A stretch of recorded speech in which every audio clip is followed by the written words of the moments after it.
All right, folks. Hey, welcome back to Gun Owners Radio, FM 96.1, AM 1170. The Answer. So I don't know if this is my segment, but when it comes to shotguns, Mossberg and Remington lead the market. But have you had a chance to shoot a Winchester 1300? Manufacturing of the 1300 stopped in 2006. Probably why you can't shoot one. So find out why it still has a strong fan base 15 years later. Self-defense and emergencies can happen to anyone, and there's no guarantee that the justice system will be on your side. Gun owners have had coverages for legal battles after your self-defense battle. While you protect your family and property, U.S. Law Shield is here to defend you 24/7, 365 days a year. With comprehensive self-defense coverage at an affordable price. Bad guys don't take days off, and neither does our coverage. Guess what, Gun Owners Radio listeners? You can get a free T-shirt when you join. Use promo code Gun Owners Radio at uslawshield.com. Hey, and if you're watching us on YouTube, do me a favor, hit that like button, and make sure you hit the subscribe button and tell as many friends as you can. All right, Joe, you must own a Winchester 1300.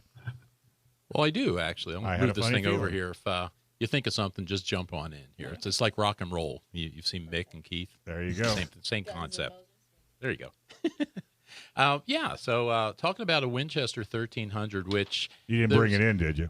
No. Because I don't want to get taken off of If we YouTube. lived in a country where people weren't afraid of seeing guns on a picture, you could have brought it in. But no, I didn't want to get you shut down, so I didn't. We'll just talk about it. But actually, I think Chauncey's found some pictures, so somebody will see some pictures. Just won't be me holding it. Don't show that picture. But, so the Winchester 1300, they don't make them well, they don't call them a Winchester 1300 anymore. Now it's an SXT Defender, I think, or something like that. I'll look it up. Yeah, it's something like that. But, DPX or SPX or... But they're around. I mean, I won one last year, and it was a brand new one. So you have a matching set? Well, you know what happened? I went to the charity match last year, the one that Lance Reeder and the guys do for leukemia research. And in the raffle they had there, I won a Winchester 1300 from A.O. Sword, actually. David Chong contributed that. And I won the gun, and I came home, and I was real happy. I put it in the safe and pretty much didn't pick it up for a year. So I'm thinking, okay, I need to start working with this thing. So this year at the charity match, I decided, all right, I'm going to do the 4-day tactical shotgun course. And I thought if I shoot the thing for 4 days, I will build a foundation and I will be up and running with my tactical shotgun. Because I didn't have any experience with that. The shotgun I have is my, I've got an old, I shouldn't say, well, it is an old Ithaca Model 37 that I got when I was a kid that I used to hunt rabbits with. And I had that when I went in the Navy. I packed it away and then unpacked it, about 5 years ago when we started doing the sporting clays. Yep. So I shoot that about once a month, but no tactical shotgun experience. So I thought I'd go out and do this. And it was great. 4 days of shooting that thing. We shot a bunch of rounds. I think we shot, 275 rounds of bird shot and 165 of buckshot and 65 of slugs. So it was a full week of shooting. And it was great. I learned the gun, and the shotgun is just wonderful, the Winchester. And something that's interesting about it, it was fairly accurate because there were people out there with red dot sights and things like that on their shotguns. And the Winchester shot fine. It's got a kind of an elongated fiber optic on the front, but they're very accurate. It worked nicely. But the thing that jumps out on that's a little bit different is the way they designed the slide. And it's I think people call it a quick pump or something like that. Yeah. But it actually releases pretty much as soon as you pull the trigger. It actually feels like it's coming back at you as the shot's breaking, and it's very fast. And it's interesting. It's very noticeable. It's much different from my Ithaca, and so that was the most noticeable thing on there. But just a great gun. It worked really well. A couple of things I did notice on there too. I learned a lot about accessories out there a week after 4 days of shooting. I learned about gloves, for instance. There will be gloves next time. When you load that many rounds into a shotgun, it tears your thumb up after a while. So learned about that. I learned about the difference between a crappy dump bag, which I had, but works fine with sporting clays, when you're just standing and reaching into it, when you're flopping down on the ground, it tends to dump your rounds out all over the ground. So learn that lesson. So replace that when I was out there. Same thing with a crappy shell caddy. Learned about that too. Oh, the, sorry. It's the only one I had. It was given to me. So. I know. Why do you think he gave it to you? Yeah. Well, it works fine when it'll hold 6 rounds, and it works fine for the first 3, maybe 4, but the last 2 tend to be easily knocked out the bottom of it. Again, dumping to the ground where the rest of my shells ended up. So found a good one from Safari Land though. So fix that up. It was so it was a great experience, great gun. I'm really enjoying it. I'm looking forward now to doing some tactical shotgun matches with it this year.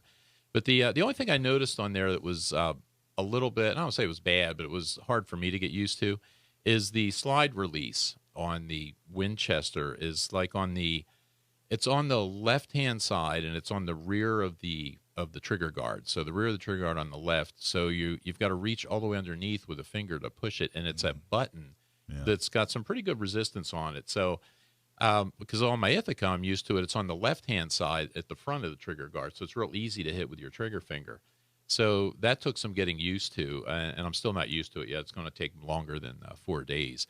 But aside from that, what a great gun, though. It was really nice. So the new one, I just looked it up, is the SXP, Winchester SXP, like Sierra X-Ray Papa. Defender, right? Is that what they call that? Well, it looks like they have a couple different, but Okay. yeah, they have a couple different versions. So I believe this started off life back in World War I as the Winchester Model 12, and then they made a sporter version of it, the 1200, right, which yours truly owns and uses and operates and misses regularly with. And I believe the 1300 came around 1981. Oh, I thought it was, okay, I can't remember, but yeah, 1300, and then that turned into the SXP. That's the. And you can still get that in California?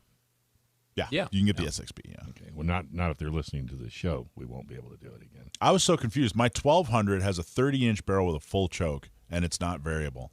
So I spent years trying to find a barrel for a Winchester 1200. Doesn't exist, but you can find a barrel for a 1300, and it fits. That took me a good, 7 years to figure out, but finally got it figured out. Yeah, the gun. Did you enjoy your gun though? Because I love it. I absolutely love it. It makes me.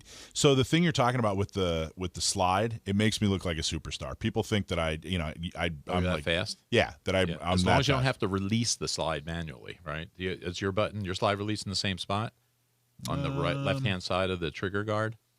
I'd have to think rear? about it. I'd have to think You about don't do it. a lot of that. See, he's so You automatic. do a lot of that in the class because they have you doing different drills and things, and it was just slowing me down because I'm trying to rotate this gun. I'm trying to get my hand underneath of this thing, and it was just it just wasn't working well. But I think that's mostly me. I think if I work with it enough, I'll get quick on that. But I noticed too the recoil was very manageable on that. After shooting all week, I mean, I was fine with it. It's as long as you get the heel of the stock right in that shoulder notch where it's supposed to be. Recoil was great. It's you feel it a little bit more with the buckshot and with the slugs, but my shoulder felt fine at the end of 4 days shooting that. So that was a good bonus. Well, there, too. Winchester 12 is legendary, and the 1300 and the SXP are a direct descendant. It's not like they're totally different firearms. I mean, they really truly are a direct descendant of the 12. And the 12 was I mean, they got it right real early. Yeah, and if you look at those, I mean, I can't tell the difference looking at it between like my gun and I was looking at the SXP. Is that what you call it? Yep. And it looks exactly the same. And I was looking on some of the forums, and they were saying a lot of the parts are interchangeable. So I don't think there's too much of a difference there design-wise. Yeah, they're very, very similar. All right, cool. Hey, folks, don't touch that dial. Melissa Lee's coming up next. Thanks for watching this clip from Gun Owners Radio. You can watch us live every Sunday from 4 to 6 p.m. California time, right here on our YouTube channel, or if you're in the San Diego area, you can listen to us on 1170 a.m. We're also available on your favorite podcast platform for free. Don't forget to like and subscribe so that you can help restore and protect the Second Amendment, not just in California, but across the country.